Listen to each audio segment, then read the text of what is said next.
És una sensació bastant comuna, oi? La d'estar-se perdent alguna cosa important sobre els diners, com si hi hagués una mena de secret que alguns coneixen i d'altres, doncs no.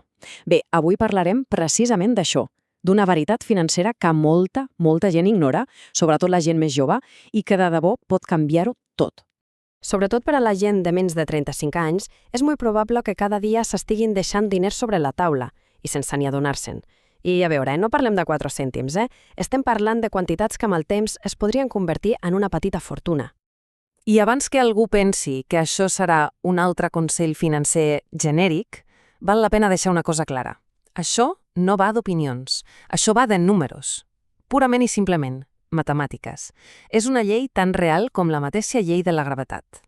Llavors, on és el parany? Com pot ser que tanta gent caigui en aquest error? Doncs perquè la majoria seguim un guió que ens han ensenyat des de ben petits, el que podríem anomenar el mite d'estalviar el que sobra a final de mes. La situació segur que és familiar per a molts. Un treballador valent tot el mes, arriba a la nòmina, es paguen factures, se surt a sopar i si, per miracle, queda alguna cosa al compte a finals de mes, potser es posen un compte d'estalvi. Però, siguem sincers, la majoria de vegades no queda res. I vinga, a tornar a començar el cicle. I és just aquí on hi ha el canvi de mentalitat que ho transforma absolutament tot. La qüestió no és quan es guanya. Es pot guanyar una fortuna i acabar sense res.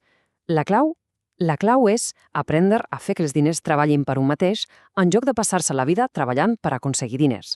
I com s'aconsegueix això? Doncs amb una eina tan potent que diuen que Einstein la va anomenar la 8a meravella del món.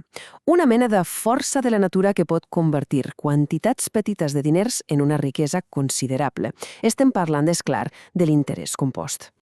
Però què vol dir exactament? A veure, imaginem que plantem un arbre. Al principi només tenim un arbre, oi? Però aquest arbre dona fruits, i aquests fruits tenen llavors. Si plantem aquestes llavors, doncs tindrem més arbres que donaran encara més fruits, i així anar fent. Doncs l'interès compost és exactament això. Els diners no només creixen, sinó que els guanys que generen també comencen a créixer per si mateixos. En resum, és com si els diners es convertissin en petits soldats que surten a buscar més diners. I el millor de tot és que aquests nous diners que arriben no es queden quiets. No. S'uneixen a l'exèrcit i també es posen a treballar. És l'efecte bola de neu, ja se sap. Comença sent petita, però a mesura que va rodant costa avall, es fa més i més gran, fins a convertir-se en una autèntica allau. I és precisament aquí on la majoria de la gent es rendeix. Per què? Perquè al principi els resultats són una mica decepcionadors. Sembla que no passi res. Es posen 100 euros i al cap d'un any potser n'hi ha 105. I és fàcil pensar, escolta, per això me'ls gasto en un bon sopar. Però aquí és on cal tenir paciència. Perquè la veritable màgia de l'interès compost no es veu el primer any. Es veu al 10è, al 20è i sobretot al 30è. Agafem una xifra concreta. Per exemple, 100 euros al mes. Què són 100 euros avui en dia? Doncs un parell de sopars, potser la subscripció al gimnàs, unes sabatilles noves... Són coses que sovint es gasten sense pensar-hi gaire.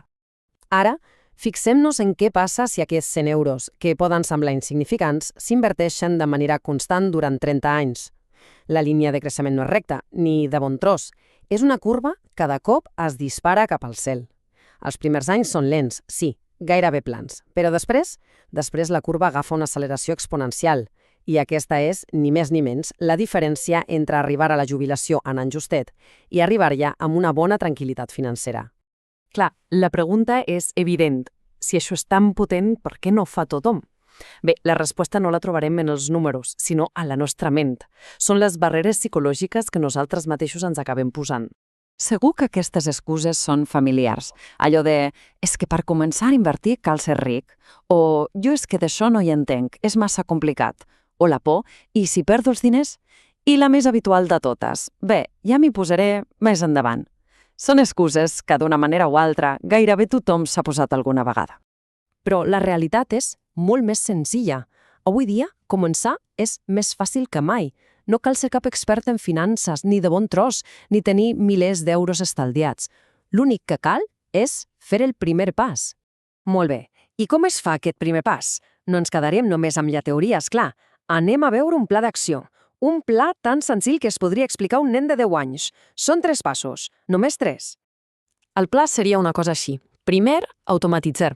Decidir una quantitat, encara que siguin només 50 euros al mes, i programar una transferència automàtica just el dia que es cobra. D'aquesta manera, ja no cal pensar-s'hi. Segon pas, simplificar. No cal convertir-se en un expert de la borsa. Hi ha productes d'inversió molt senzills i diversificats que ja fan tota la feina. I tercer, i potser el més difícil de tots, oblidar-se'n. Deixar que els diners treballin en silenci, durant anys. El pitjor que es pot fer és mirar-ho cada dia i posar-se nerviós. I ja està. De debò? Això és tot? No hi ha més secrets? I tot això ens porta a l'ingredient secret, a l'únic factor que no es pot comprar ni es pot recuperar. El temps. Siguem sincers, això no és una estratègia per fer-se ric en 2 dies. Qui busqui això probablement trobarà més emoció al casino.